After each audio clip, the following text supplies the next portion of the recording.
এক গ্রামে ছিল নাভিন মণ্ডল নামের এক প্রচণ্ড কৃপণ লোক। লোকে তাকে হরকিপ্তে বলে ডাকত।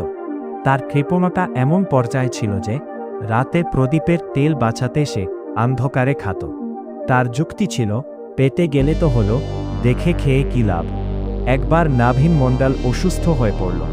কবিরাজ এসে বিধান দিলেন, রোগ সারাতে হলে প্রতিদিন 1 গ্লাস করে দুধ আর মিষ্টি খেতে হবে। শুনে নাভিনের তো মাথায় হাত। টাকা খরচ হবে ভাবে সে এক ফন্দি আটল। সে 1 গ্লাস জলে একটা সাদা ধবধবে নুড়ি পাথর ফেলে দিল। গ্লাসের জলটা যখন পাথরের প্রতিফলনে সামান্য সাদা দেখাত, তখন সে চোখ বন্ধ করে ভাবতে লাগলো ওটা দুধ। আর হাতে একটা পুরনো মিষ্টির থঙ্গা নিয়ে সেটার গন্ধ শুনকে জলটুকু গেলে নিট। কিছুদিন পর কবিরাজ এসে জিজ্ঞেস করলেন, কেমন আছেন নাভিন বাবু?